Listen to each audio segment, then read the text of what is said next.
Cheers, everybody. Welcome, welcome. Welcome to another episode of Bourbon Booze, where we are going to go completely... You had one job set up. One job. I guess I drank it all. We are going to go old school. Oh, my Helen. What is wrong with your body?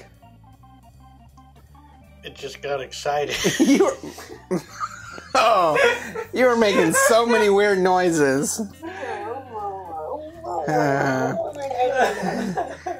First of all, I'm completely grossed out, and if I start smelling things, we're done. All right, we're going to go completely old school. We are going to go to the probably iconic American whiskey, Jack Daniel's. I'm really surprised we haven't done Jack Daniel's yet.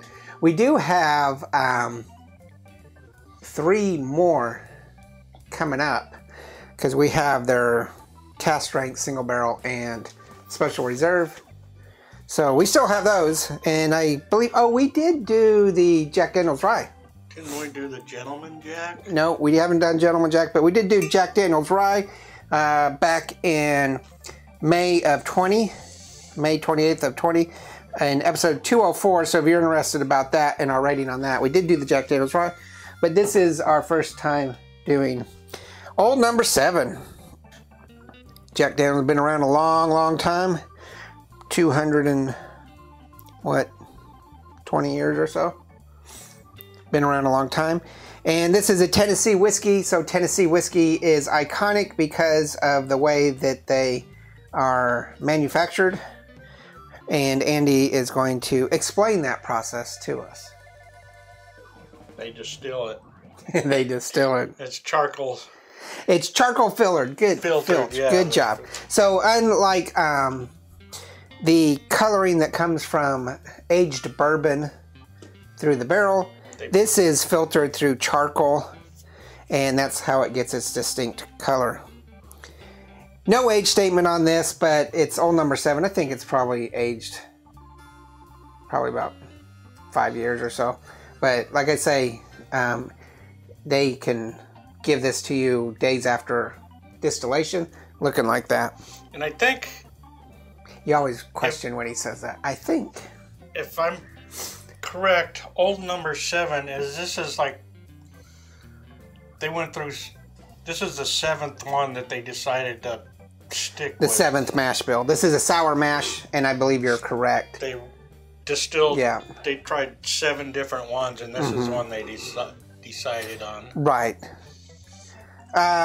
Sour mash, if I remember right also, because, you know, there's so much stuff going on in my brain. Your body noises are driving me nuts. Sour mash is, they're using the same yeast. It's kind of like sourdough bread where they're just reusing it. So it's probably got lineage of yeast from the original 7th batch. 40% or 80 proof. And currently, as of today, when I looked up cost, it was $19.99.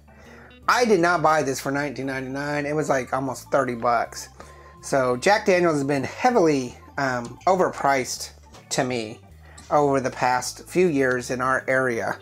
And it's just now coming down in cost. And we're going to see that overall with most liquors dropping in price because the tariffs and all that stuff have been rescinded from the previous presidency.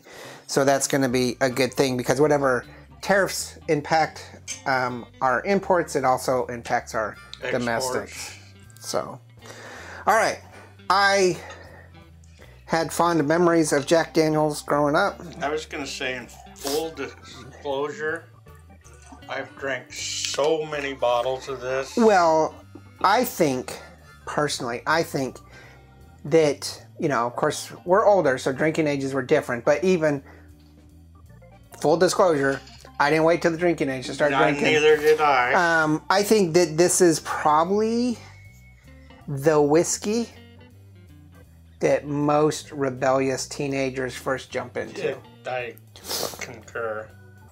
And also, I don't think I've had Jack Daniels for 30 years. I haven't. Oh, okay. Not old number 7. I mean, we've tried. So. Gave some Gentleman Jack for Christmas, and we tried that and stuff. But the old number, I haven't. Today is Tuesday. This is our Tuesday episode.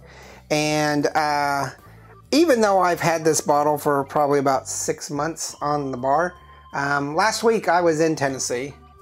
And I'm hoping that we had visited Jack Daniels. It's one of our number 1 stops. We're doing a distillery run into Tennessee.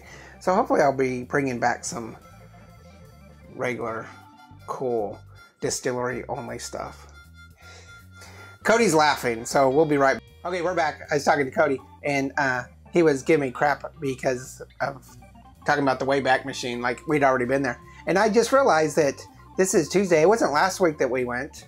It's this week. So while you're watching this episode, I'm already there. Thank you, Cody.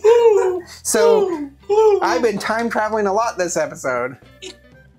I just realized my calendar was wrong because this is filming. We will actually be in, we'll probably be in Old Smoky as you on speak Tuesday. Right now, you're at the Jack Daniels distillery. No, as we speak, we'll probably be at Old Smoky.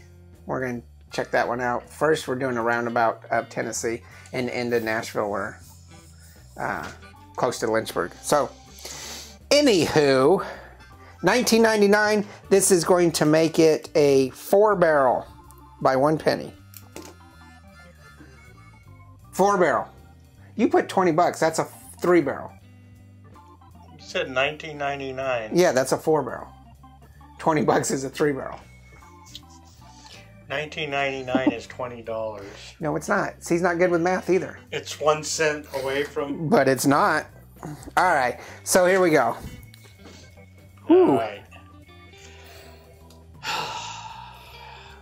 Our bottles are shaking here, so I'm gonna. Excuse me.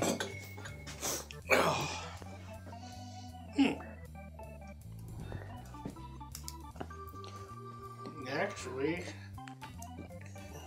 it's a lot more pleasant than that time I passed out in the alley. So. Oh, that was good times. We rolled him into the dumpster, dressed him up as a clown, There's a lot and then pushed the dumpster down the steep hill. Oh, good times. He was 4 at the time. The drinking age was a lot lower back then. Yeah.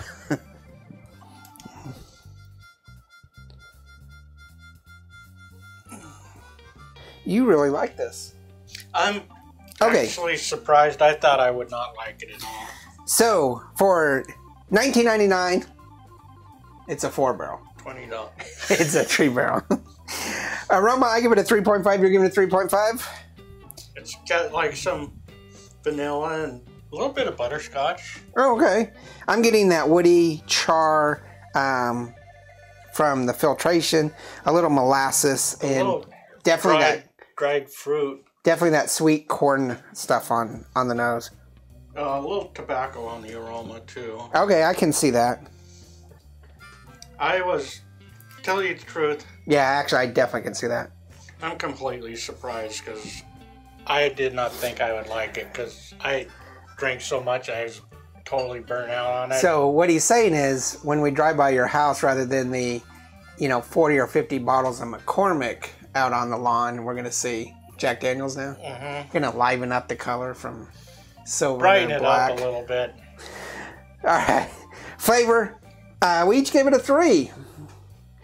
Vanilla, char, kind of that sweetness of corn again. Yeah. Otherwise, it's not really... I mean, there's nothing really overpowering about the flavor. I can see why people really like to make Coke and Jack Coke. Yeah. As an additive, because it does have it's failing a little bit on the flavor, but it's pretty decent.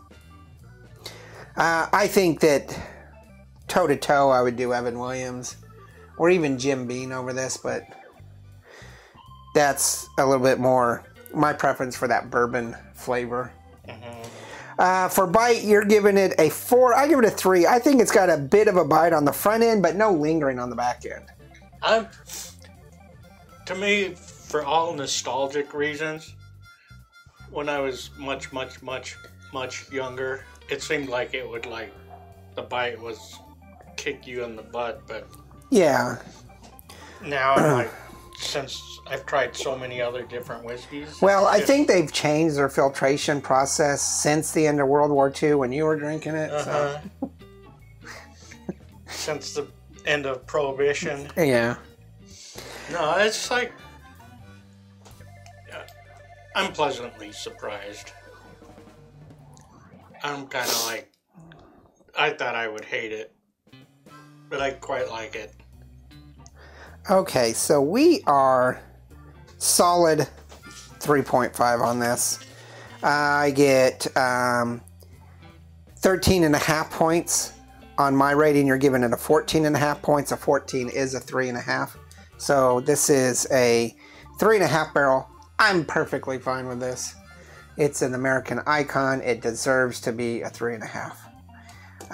Again, and as much as I drank, as many bottles I drank, it should get that 3. Right. And it's got the iconic bottle too. Yeah. So that square bottle. Unfortunately for a lot of kind of whiskey fanatics, it's a screw top, which I'm fine with too. I actually prefer screw tops over cork. Just because. I'm kind of I like the cork, but just because it's cool. Because it's cool. That's all it is. It's a marketing cool factor. All right. So make sure you leave a comment below what you think about Jack Daniels. Compare it to some of the others. Are we completely off on the rating? I don't think so. Make sure you check out all of our other videos. Tuesday, Thursdays are whiskeys. Mondays is oddities. Wednesdays is coffee. Fridays are cocktails.